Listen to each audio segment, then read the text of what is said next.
Welcome back. So, yesterday we took a look at curtains, draperies, fabric on our windows.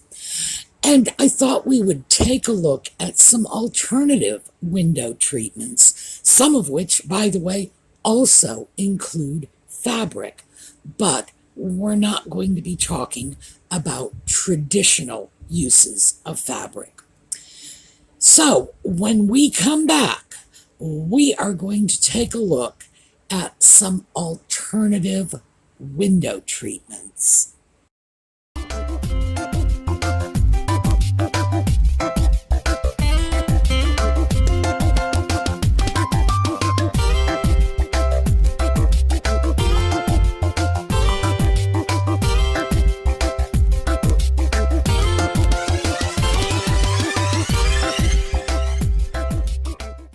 So I imagine everyone who is anywhere near my age will remember this.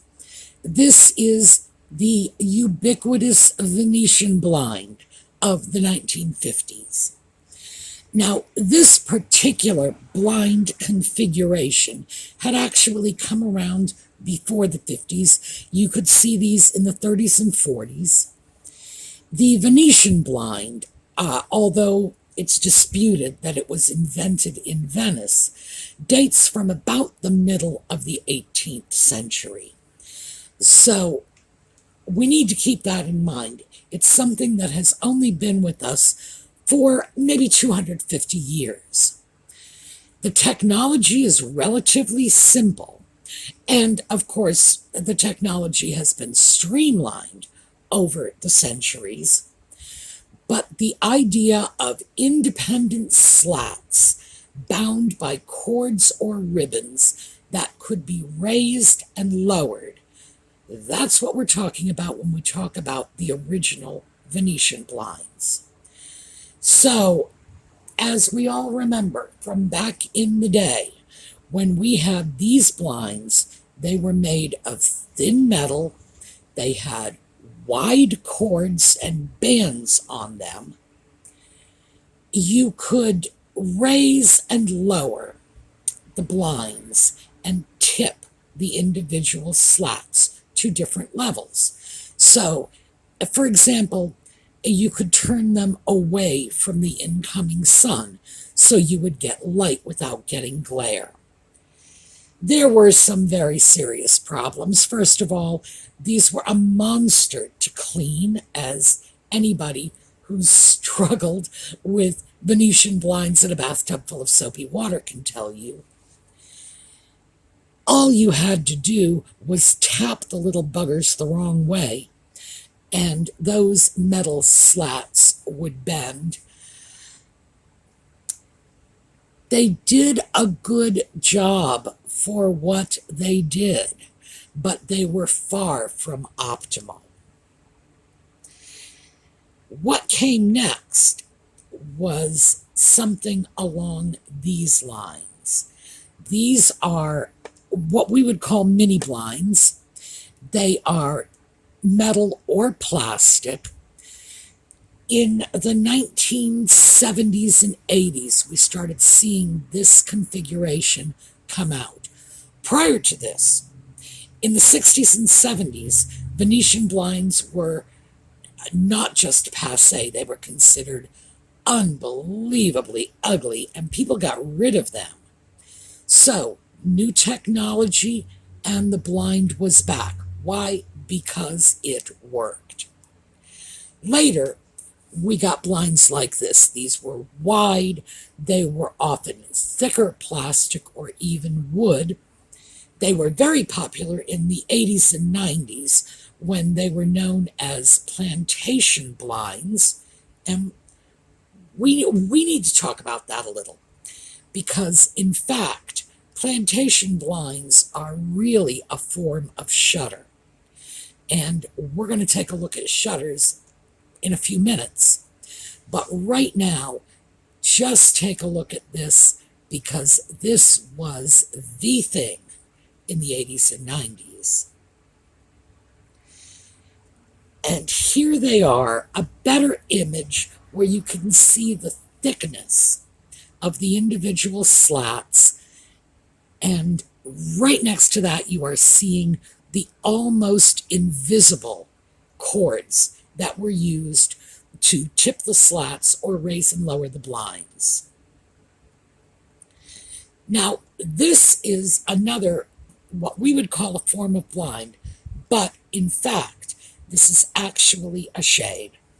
It's woven rattan, and the great thing about this is if you look at the pulleys, you can see how very simple this technology is.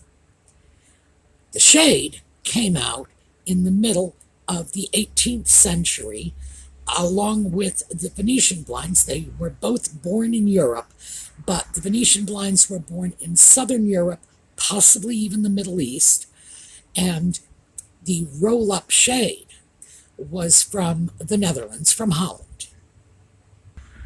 So, before we actually go into the roll-up shade, let's take a look at window curtains, fabric treatments that have this same basic pull-up technology. And let's start with the Austrian. And this is an Austrian curtain, an Austrian blind, an Austrian shade. You'll hear it described many ways. The key point, of course, is Austrian.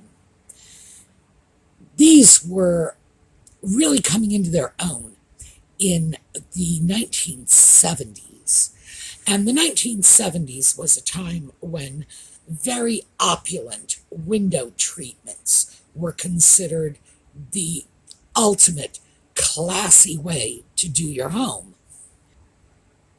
The technology here is remarkably simple, and it's very similar to the shade we just saw, the rattan roll-up shade. This is a large rectangle of fabric, and on the reverse side, on the back, there are tapes sewn lengthwise at intervals, and those tapes each have a little metal or plastic ring on them. And you run your cord through those rings, and the cords are all gathered together. So you pull them up simultaneously, and the shade gathers from the bottom to the top. Very simple, but of course it created a very elaborate look. And this is a look that we saw in some of those 18th century window treatments that we looked at yesterday. And here is a simpler version, so you can see it doesn't have to be as super fussy as we might think. And here is the same technology, but with a different spin. This is a Roman shade. It has that same ring of tapes in the back, but instead of being gathered, when the shade is raised, it folds up in pleats. And let me show you, this is an image that makes it a little more obvious how this works. It just gathers up in pleats. And as you can see from this image, from the title, Do-It-Yourself Custom Fabric Roman Shade. There you go. This is actually a remarkably easy home sewing project. The technology is very simple. So here we have another type of shade. This is also a roll-up shade. And this is something that we saw. This was incredibly popular throughout the 20th century, just this basic shade. This shade has a rod at the top. It's simply a plain length of fabric attached to a rod, and the rod is in brackets so that you can roll it up. Now there is a spring built into the rod so that it will snap up and down. Again, very simple technology definitely 20th century technology. This is not how shades worked.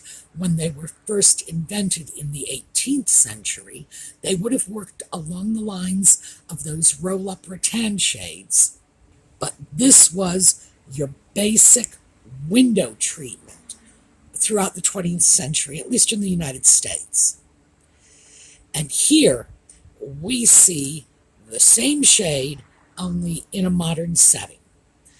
In this case, it's a wonderful metallic fabric, and it's picking up the colors in the draperies. Those are nice shades. And here we have our basic shade with a pretty little trim across the bottom.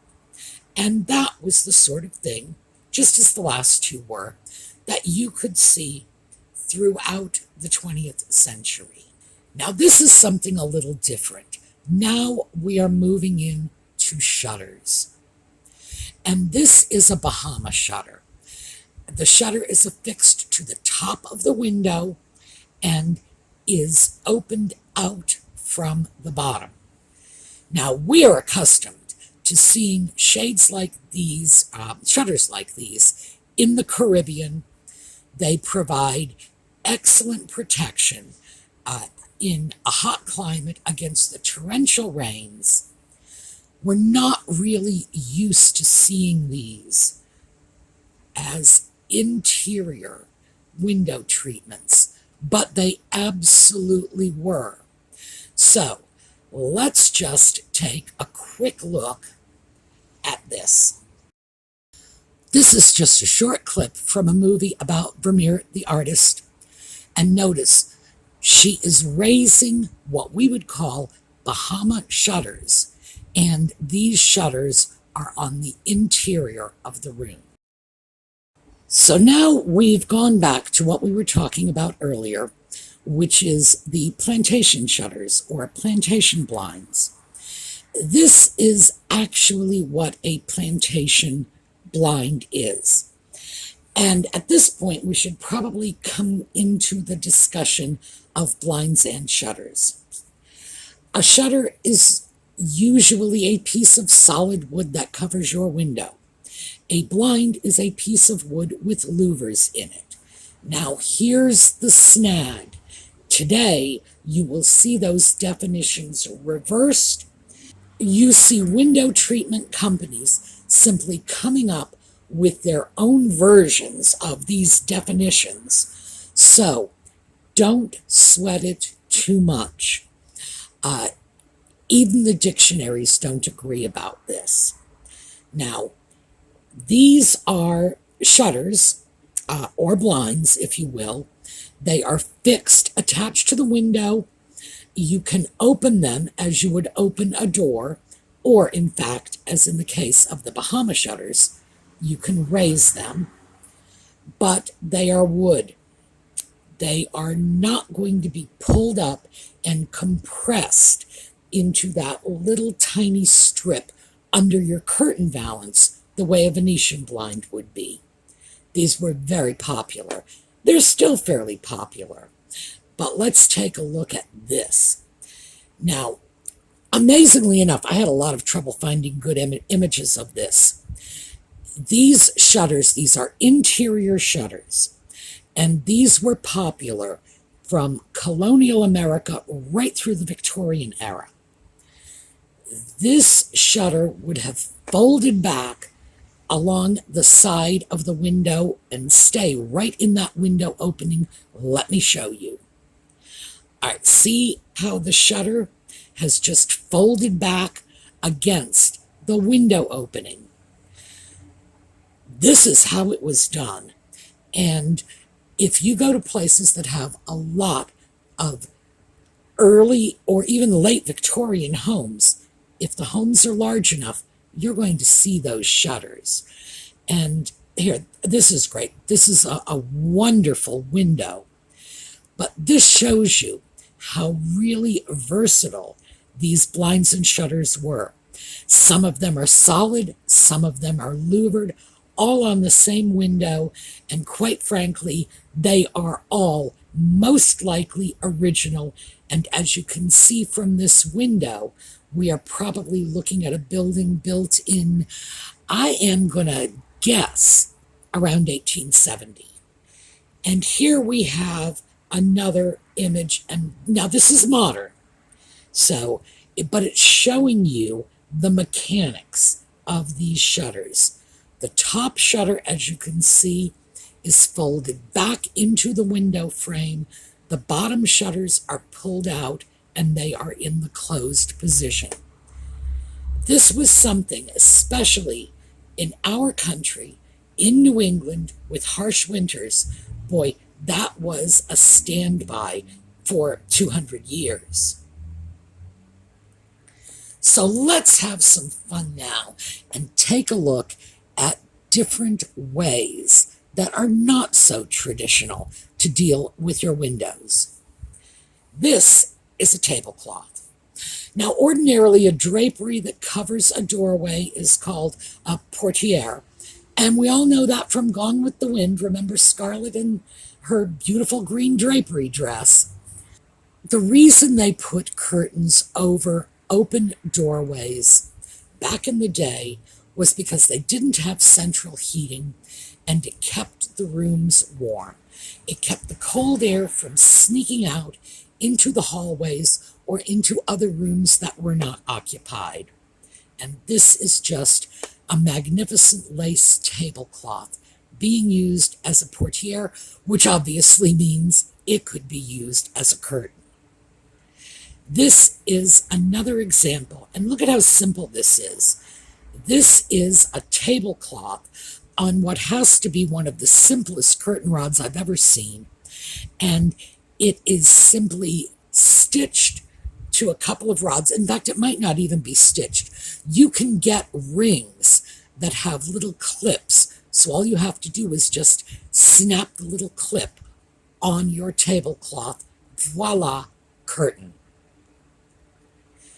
This is great because this is scrap lace.